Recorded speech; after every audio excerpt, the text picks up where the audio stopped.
வணக்கம், நான் உங்கள் advocate Vasanthapriya. Welcome to learn law with advocate Priya. இன்றைக்கி நம்ம என்ன டாபிக் பார்க்க போகிறோம்னா, போலீஸ் உங்கள் கம்ப்ளைண்ட்டை எடுக்க மறுத்துட்டாங்கன்னா என்ன பண்ணுறது, யார்கிட்ட முறையிட்டு எஃப்ஐஆர் போட வைக்கணும், எஃப்ஐஆர் டைரக்ஷன் கோர்ட்டில் எப்படி வாங்கணும், எஃப்ஐஆர் டைரக்ஷன் கோர்ட்டில் வாங்குறதுக்கு என்னென்ன டாக்குமெண்ட்லாம் வேணும், இதை பற்றி தான் நாம் இன்றைக்கி பார்க்க போகிறோம். Let's go to the video. நம்ம போன வீடியோவிலே பார்த்தோம், போலீஸ் உங்கள் கம்ப்ளைண்ட்டை எடுக்க மறுத்துட்டா ஹையர் அஃபீஷியல், அதாவது எஸ்பி ஆஃபீஸில் நாம் ஒரு கம்ப்ளைண்ட் எழுதி கொடுக்கணும். அந்த கன்சர்ன் எஸ்பி வந்து போலீஸ்க்கு டைரக்ஷன் கொடுப்பாரு எஃப்ஐஆர் போட சொல்லி அப்படின்னு பார்த்துருந்தோம். சப்போஸ் அந்த சூப்பரிண்டென்டென்ட் ஆஃப் போலீஸ் எஸ்பி அவங்களுமே எஃப்ஐஆர் டைரக்ஷன் கொடுக்க மறுத்துட்டாருன்னா அடுத்தது நம்ம என்ன பண்ண போகிறோம் அப்படின்ட்டு தான் இந்த வீடியோவில் நம்ம பார்க்க போகிறோம். கோர்ட்டில் எஃப்ஐஆர் டைரக்ஷன் கேட்டு பெட்டிஷன் ஃபைல் பண்ண முடியுமா? கண்டிப்பாக ஃபைல் பண்ணலாங்க. இதுக்கான செக்ஷன் என்னென்னு பார்த்தீங்கன்னா, செக்ஷன் 175, இதில் சப்செக்ஷன் 3 ஆஃப் பாரதிய நகரிக் சுரக்ஷா சன்ஹிதா இதில் வந்து சொல்லியிருக்காங்க. இந்த செக்ஷனுக்கு கீழே நீங்கள் ஒரு பெட்டிஷன் ஃபைல் பண்ணணும். அந்த பெட்டிஷன் ஃபைல் பண்ணுறதுக்கு என்னென்ன வேணும்? ஃபஸ்ட்டு, இந்த பெட்டிஷன் கூட நீங்கள் சப்போர்ட்டிங் அஃபிடவிட் வைக்கணும். அஃபிடவிட்னா பிரமாண வாக்குமூலம்னு தமிழில் சொல்லுவாங்க.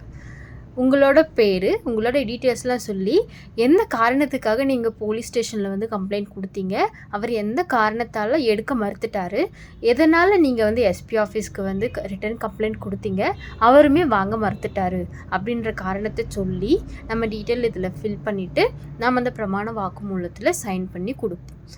சரி, இப்போ இந்த பிரமாண வாக்குமூலம் மட்டும் போதுமா அப்படின்னு பார்த்தீங்கன்னா கிடையாது. இது கூட சில அடிஷ்னல் டாக்குமெண்ட்ஸ் வந்து நம்ம இன்சர்ட் பண்ணணும். அது என்னென்னு பார்த்தீங்கன்னா, ஃபஸ்ட், ஒரு எஃப்ஐஆர் கொடுக்கறதுக்கு முன்னாடி நீங்கள் ரிட்டன் கம்ப்ளைண்ட்டை போலீஸ் ஸ்டேஷனில் எழுதி கொடுப்பீங்க இல்லையா, அந்த ரிட்டன் கம்ப்ளைண்ட்டோட காப்பி வச்சுக்கோங்க. அது ஒன்று. அடுத்தது ரெண்டாவது டாக்குமெண்ட் என்ன வேணும்னா, நீங்கள் எஸ்பி ஆஃபீஸ்லேயே ஒரு ரிட்டன் கம்ப்ளைண்ட் கொடுத்துருப்பீங்க இல்லையா, இந்த ஸ்டேஷனில் நான் வந்து கொடுத்தேன், என்னோடய கம்ப்ளைண்ட்டை ஏற்க மறுத்துட்டாங்க அப்படின்னு சொல்லிட்டு நீங்கள் எஸ்பி ஆஃபீஸில் ஒரு ரிட்டன் கம்ப்ளைண்ட் கொடுத்துருப்பீங்க. அந்த ரிட்டன் கம்ப்ளைண்ட்டோட காப்பியும் வந்து அந்த ரிட்டன் கம்ப்ளைண்ட்டோட காப்பியும் இதில் வைக்கணும். இதுதான் ரொம்ப முக்கியமான டாக்குமெண்ட்.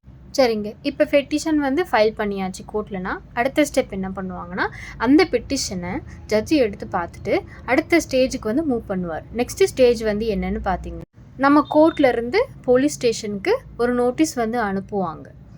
அந்த நோட்டீஸில் வந்து என்ன மென்ஷன் பண்ணியிருப்பாங்கன்னா, எந்த காரணத்தால் எஃப்ஐஆர் வந்து எடுக்க மறுத்துட்டாங்க அப்படின்னு சொல்லி. கோர்ட்டில் எப்பயுமே போலீஸ் டைரெக்டாக அப்பியர் ஆகி ஜட்ஜிக்கிட்ட இன்டர்ஃபியர் பண்ண மாட்டாங்க. இந்த மாதிரி லீகல் இஷ்யூஸ் எல்லாம் அவங்க எப்படி பண்ணுவாங்கன்னா, அவங்களுக்குன்னு நியமிச்சிருக்க அரசு வழக்கறிஞர் மூலமாக தான் அப்பியர் ஆகுவாங்க. பப்ளிக் ப்ராசிக்யூட்டர் அல்லது ஏபிபி அப்படின்னு இங்கிலீஷில் சொல்லுவாங்க. அவங்க சைடு என்கொயரி முடிச்சதுக்கப்புறமா நீங்கள் ஃபைல் பண்ண பெட்டிஷன் மேலே ஒரு ஆர்டர்ஸ் வந்து பாஸ் பண்ணுவாங்க. என்னென்னு பார்த்தீங்கன்னா, இந்த கம்ப்ளைண்ட் மேலே எஃப்ஐஆர் ரிஜிஸ்டர் பண்ணி விசாரணை நடைமுறைப்படுத்த வேணும் அப்படின்னு சொல்லிட்டு.